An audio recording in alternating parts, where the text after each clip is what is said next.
so that Tinubu will finally set him free. My beloved brother, good evening, good morning, good afternoon, wherever you're watching us from. Good night, irrespective of your time zone. I remember my humble self, one and the only Biafran evangelist, and I will continue to speak the truth in the absence of the truth. And I will tell you, listen and listen good, my beloved brother. Sheikh Gumi is talking and is ranting because of the country that he found himself. And he found himself in a country that is not working, a terrorist nation. That is why, he being a terrorist, is still having mouth to speak. A country like Saudi Arabia, can Sheikh Gumi stand there and speak? Remember, there was a time he tried to travel to Saudi Arabia. They rejected him and they turned him down. They returned him back to sender. And it's because Nigeria is a terrorist nation. That is why they allow a terrorist to be making money. Not to, he's talking about going to meet Nnamdi Kanu. That if Nnamdi Kanu should drop agitation, he will negotiate for his peace. Who know you? Gumi? What is the meaning of Gumi? Do you not think because I beg you get lost? Excuse me, it's from the because it's from the Fulanis lineage. So they have the it's because what I said is what I said. I've not changed from what I said. It's because it's a Fulani, and because it's Nigeria is a terrorist nation, as Fulani is a terrorist. On a peaceful protest. You understand? So that is why, because they have been the one terrorizing this country, making people not to have peace. The Fulanis. That is why Sheikh Gumi have mouth to talk. If Nigeria is a working nation, can Sheikh Gumi be talking? Sheikh Gumi is supposed to be behind Kuje prison. Yes. For backing and for supporting terrorism. Yes. In a norm, he doesn't supposed to even talk. See, let me tell you this. I said in one of the stations the other time, I said, come, a country like America, can somebody like Sheikh Gumi go there and negotiate with terrorists, with bandits, and go free, and still have mouth to talk again? So if you say Nnamdi Kanu should drop agitation, just the way Raf, who was Rike, drop, and the other one, Asari Dokuba, have Asari Dokuba ever fight for freedom? It means that he doesn't have sense. Asari Dokuba has never for one day fight for what? For freedom. The people are in mass. It was Rike that fought for freedom. It was Rike fought for freedom for selfish interest. He did not really meant it.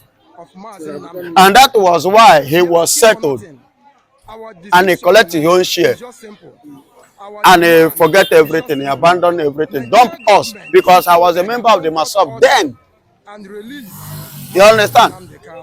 Movement of actualization of the... I was a member of myself then, under was Rike. That was why when Nnamdi Kanu came up, I didn't take him serious. The anger.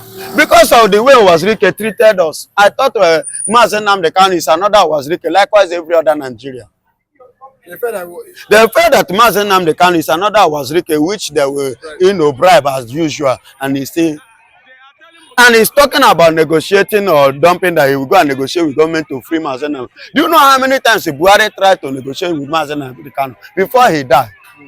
Do you know how many times Bola Ahmed Tinubu have tried to negotiate with Nnamdi Kanu? Even if Kanu accepts the offer that Nigeria is ready, willing to offer him, he will become richer than Dangote. But he doesn't want it, he doesn't need it. So, in which sense? Is it in time of education that Sheikh Gumi want to speak to Kanu? Is it in time of wiseness he want to speak in time of? Is it in time of socialization? Is it in the time of civilization? In what sense? Or in educational standard level? Sheikh Nnamdi Kanu son now is #1 in the world in mathematics. Where is Sheikh Gumi became? Where is that one? It's nowhere to be found. You understand? So, and this is the man telling you want to. He doesn't have the quality to speak for Nnamdi Kanu. Nnamdi Kanu class is not in the class of the Fulanis. Nnamdi Kanu is in the class when you are mentioning men of caliber. You mention people like Putin. You mention people like Donald Trump, Benjamin Netanyahu. That's the class of Nnamdi Kanu. Not even Bola Ahmed Tinubu. You understand? Nnamdi Kanu is beyond all these Nigerian leaders. You understand?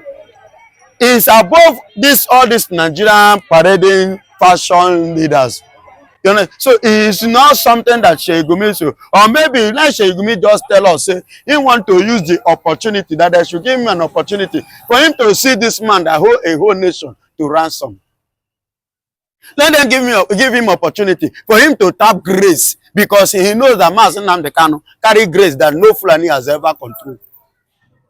He's just looking for a way to see Nnamdi Kanu because do you know what it means to snap with Nnamdi Kanu? But do you not think Sheikh Gumi is looking at it from the aspect of genuinely he loves Nigeria as one? Excuse me. Sheikh Gumi is not having anything positive for the country. Because if Sheikh Gumi does, Sheikh Gumi would have, in the very first place, non-negotiated with bandits. Sheikh Gumi wouldn't have ever tried with the late Muhammadu Buhari, El-Rufai and co. brought into this country the terrorists that is terrorizing Nigeria today.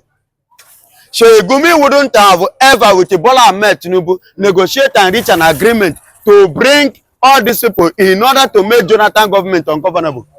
Sheikh Gumi wouldn't have partnered with Bola Ahmed Tinubu in the very first place in 2015 to go and do their dancing or Chibok and whatsoever at Ojota with the so-called pastors in Nigeria, Tunde Bakari and the likeness of them. You understand? They wouldn't have done that if actually you have a country, this country at heart. Now a pastor is telling you that he want to raise 1,000 people to stand as a prayer warrior for Bola Ahmed Tinubu. But to Jonathan time is protesting. 1 million protests, 2 million protests is marching. But now you want to do prayer. He said, "May Nigeria pray."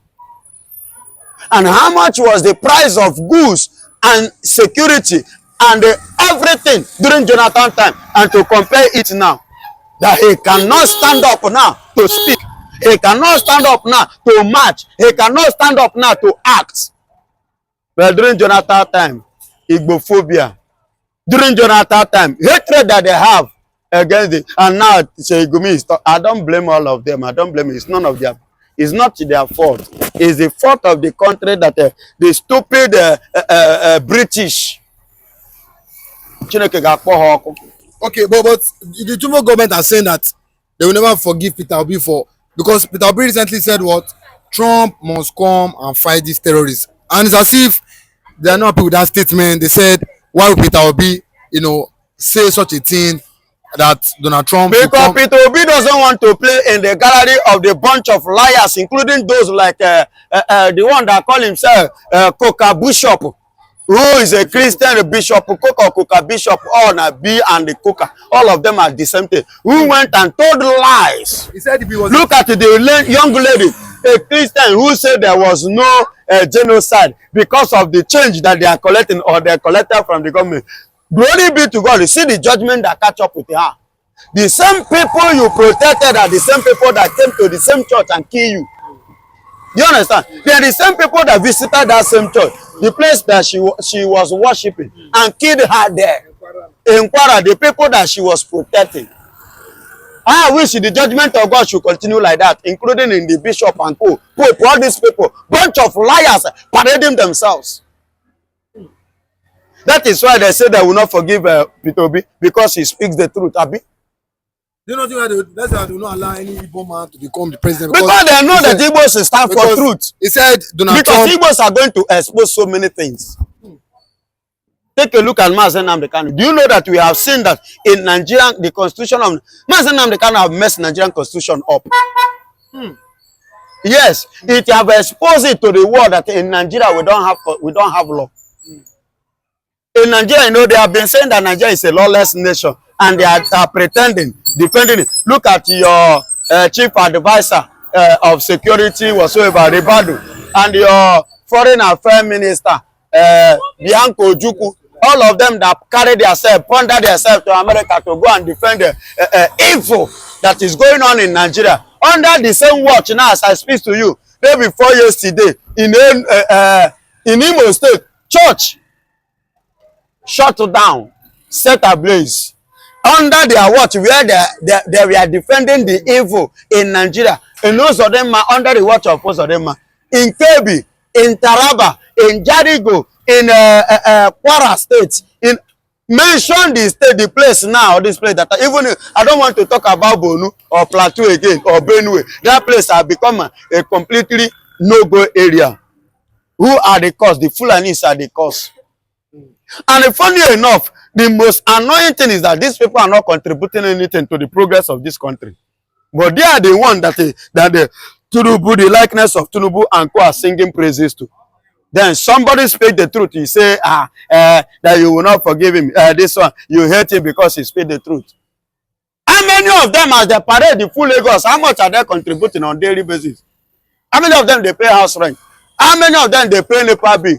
How many of them they subscribe, they pay for sweeping? How many of them no mention their contribution for the development of the environment where they are or the water? How many of them are they paying? But because the Igbos speak the truth, and that's why we want to go. Yes, I support P2B. Donald Trump, you are even wasting time. By now, I'm supposed to be hearing boom, boom. Yes, boom, boom. Anybody dump and bomb and blast and bury them. Nonsense. Because we've seen that, you know, the kidnapping business, the banditry business is becoming a big, just like they said the federal government had to pay these bandits in Okwara that kidnap, they paid some amount of money for them to be released. Do you not think that with what is being said, even we saw a video of a bandit threatening that Tinubu will be the next, some of the governors are now next in line. And this bandit threatens Bola Ahmed Tinubu. And life, even on the is it on video of Tito, send it and everybody watch it. Everybody saw it, including Bola Ahmed Tinubu. What has Bola Ahmed Tinubu do? I think they have changed the chief of defense. They don't put Yoruba man. Oya, Yoruba man, Oya. You don't reach. So Oya, you don't reach. Time don't reach. Go to time. If Nnamdi Kanu, or more to show how far. Nde free fundara ndara. Oko bachako neba. Oya, you don't set. I wish them go kidnap him. Make you feel, how can you kidnap children? You go and be paying ransom. See, do you know, I've been saying in Nigeria no go better. People say, why am I saying like this? Nigeria no go better, not because. That's the truth. It no go better. Nigeria no go better, and not because it's a normal truth, except you don't want to hear it. And I've said it and I've said it. It no go better. Take a look. If you see the ones that are ready to do work for this country, mention Obi won election, they say Tinubu they go. Now Tinubu we want. Now Tinubu don't go. You don't see what thing they happen. But the same people are the one criticizing and condemning Jonathan. Is Jonathan left leg not better than 10 years of APC? Is it not better in terms of security, in terms of economy, in terms of everything? Baba, you just provoke my spirit now. Ban on structured amnesty negotiation and ransom payment by any government entity. Mandate criminal justice enforcement over expediency. Mr. Speaker, honorable colleagues, despite strong anti-kidnapping laws like life imprisonment, death penalty for kidnapping, the practice continues because it is alleged that government entities negotiate with bandits and pay ransom. That is one of the things that the House must investigate. Security analysts confirm that amnesty deals and peace negotiation, they legitimize violence. They embolden armed groups and undermine rule of law. Documented pattern across Zamfara, Katsina, Sokoto shows stage ceremonies where captives are released and rusty weapons surrendered, followed by rapid restoration or resumption of violence. What then is the legislative solution on that? The legislative solution required there is to ban unstructured amnesty negotiation and ransom payment by any government entity. Mandate criminal justice enforcement over expediency. Number two on that list is police funding crisis. Mr. Speaker, the Nigerian police force suffers from the following. Number one, low budgetary allocation with incomplete and late disbursement. Number two is unaccounted state government and private donation creating corruption channels. Number three is no transparent auditing mechanism. And this is not starting with this administration, it has been there before now. So what is the impact of this? The impact of this is that operational paralysis is observed, inability to plan effectively is observed, and perpetuation of inefficiency is also recorded. What then is the legislative solution? Because for every problem, there must be a solution. The legislative solution here is to mandate sustained, predictable funding, require rigorous record keeping, and audit all Nigerian police force fund, including donation. The number three is centralized policing model failure. Federal-only policing model cannot meet diverse localized security needs of 36 states and 774 local governments, Mr. Speaker. Let's tell ourselves the truth. Whether we call it state police, whether we call it community police, whether we call it local government police, the need to decentralize has become very necessary. Some argue for the amendment of Section 214 of the Constitution and the second schedule. Some say leave it as it is. Whatever it is important. Just like our brother Nnamdi Kanu. Do you know the only thing that will bring everlasting peace to this Nigeria is what? Let the country divide. Let Igbos go. And that has been the mission.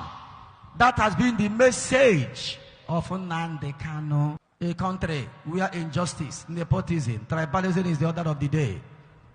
Inhumanity of man to man. Cruel judgment against a leader. I saw his picture where he was crying. Was not because of what? The incarceration, nor the judgment. I know that he might be saying to himself, where are my brothers Igbos? That may be the reason for that tears. If he Igbo believe in this Federal Republic of Nigeria. Judgment came. The cry of pain. The cry of rejection. The cry of Igbos, where are you? That is the country in which we are. And that is the attitude of every average Igbo man. Don't trust anybody. Selfishness. I want to be on top. Let me sell my brothers. I'm not going to do anything. When some of them are running to Aso Rock for the renewal of their oil license, how can they stand and demand for the release of Nnamdi? Politics is playing off here. While some people are called to negotiation, even on the table of negotiation, they had their gun. They were still carrying their gun for that negotiation. Federal government negotiating with terrorists. Unknown gunmen. Non-terrorists.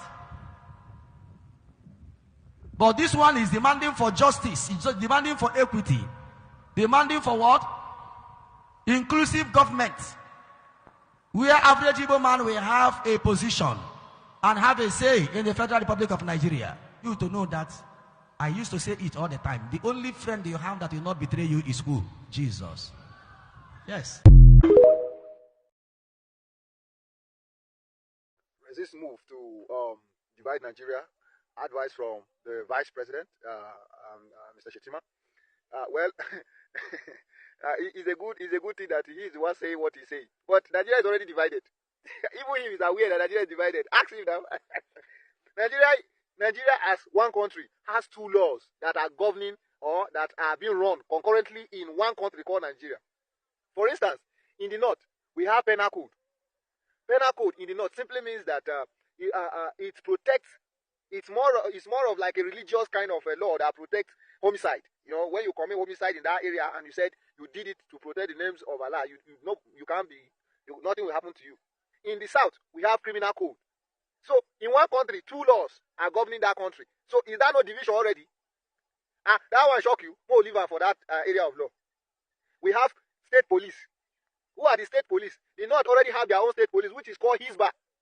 Hizbah started, they said it's meant for only the Islamic people, but Hizbah can arrest any religious person, any person that is not, even if you are not a Muslim, they will arrest you, deal with you, because that is a state police, and it's run in Nigeria, acceptable, and no country.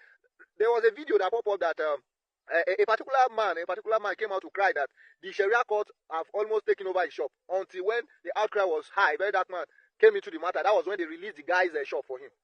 In one country, two laws. How do you justify that? Okay, the third one, the military wings, the Boko boys, the Fulani terrorists. These are the military wings in that angle. And you see, the so-called clerics cannot come boldly and defend or condemn what these terrorists are doing. They would rather tell you that there was, I think, one of these clerics, a prominent leader in the north, he said, killing Boko Haram is like you are killing, because Boko Haram are their northern brothers. So if anybody that kills them is killing their brothers. Isa Pantami, the former minister, is the minister of communication, he was so high defending this terrorist. So if you are talking, and it's on record, it's not like we are just making it up. You can Google it.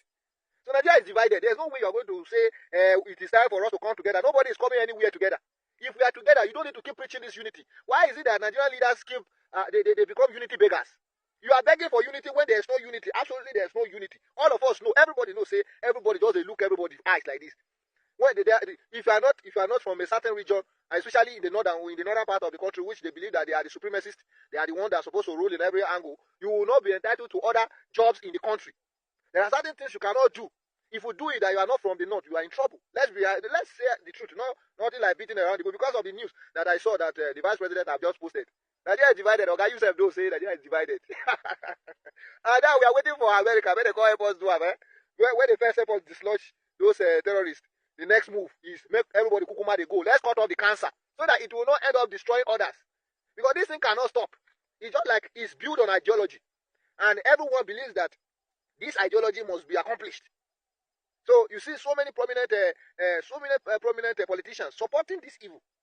So how will you now say Nigeria is not divided when terrorists are given peace deal, sentence, known criminals are being pardoned, while activists are being jailed in the country? If you go out to protest, the government will tear gas you. Sometimes they fire some people in that regard. But yesterday or the day before yesterday, I saw people marching to protest in Lagos. No police tear gas them. Nothing happened to them. They were just protesting. The Nigerian police did not say they should come and submit their letter before they go and protest. Or they did not tell them where to go and protest. They did not even tell them that this protest you are coming out to come and protest, we call unrest. They were protesting peacefully. There was no problem. And that to say that it is government organized protest. It is not the people's protest. If they say they want protest, then Nigerian government, Nigerian police will be giving you court orders. In democracy, you are telling people not to protest. And when we did not protest, the matter don't reach where we are not in control. You are now calling people to come and sympathize with you. When we go out to even air our grievances, you don't want to listen. And now you are begging people to come and unite with you so that we will now join hands and say Americans are lying. Lying that we are on ground zero. We see what they go on.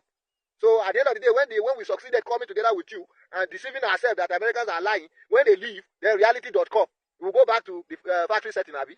Check out well, you don't divide, I don't divide. This one, we are just living on a borrowed time. I'm telling you, that's what it will happen. Please do it to share this video and let it get to everyone. Thank you for watching and God bless you. Oh, okay. You see, Abuja, Kaduna Road used to be the worst dangerous place where travelers can be kidnapped day and night. But now there is no more kidnapping in that area. Kaduna is becoming peaceful. Katsina says most of the local governments are becoming peaceful. It's only in Zamfara, Kebbi, Sokoto. So there is an improvement. It's not like before. So I think people should be patient. I think the government is taking the right step. So we have some cases of insecurity in Kwara State now, and it wasn't so there. How these are sporadic cases. You can never ever eliminate terror completely. In America recently, one Nigerian killed his father and injured his two sisters. Will I say America is not safe anymore? No. You have sporadic cases. So, but generally the picture is improving. And I think Nigeria should be patient. Things will get better. So what do you have to say about the threats issued by President Donald Trump? Yes, you see, if truly he wants to help Nigeria, that is not the language he used. It's a language of indignation, language of abusing us, threatening us, disgracing us in the political and worldly arena. If you want to help people, you don't abuse them. There's nobody who can take this kind of abuse and indignation from a foreign country. So why believe your man? You said the way because the same way they are threatening Venezuela now, and they have their worship there, on the pretext that they're going to fight drug barons. What has drug baron got to do with the presidential palace or the military? So they always have a pretext. They always have a reason. But it's not Christianity. Now, Christians in Palestine are complaining of attack from Jewish community. Churches were destroyed, but America is not going in there, it's supporting the Jews. So for America to use religion, it means it has an ulterior motive, which we should all be careful. We Muslims and Christians, we are living very fine in this country. Just tell me in Ibadan, is there any animosity between Muslims and Christians? There is not. So how can we allow a foreigner, a colonist, an imperialist to come and divide us on false pretense, and when we know they want our resources? Let me tell you one thing. Zamfara State, I'm from Zamfara State. There is a lot of gold in Zamfara and other minerals. It's not only the southern state they are greedy about, even in the north. There are a lot of rare minerals, lithium and other things, cobalt, that they want. So when they come and divide us, we become so weak, we cannot protect our nation, and they take away. When you go, there's one in the past, one very religious Christian who went to London. He said when he went to London, he was shocked. They came here preaching about this and that and that. When he went there, he saw that they are just enjoying their lives. This is just exactly, if you go to America, they're just enjoying their lives. So we should not allow religion to be used.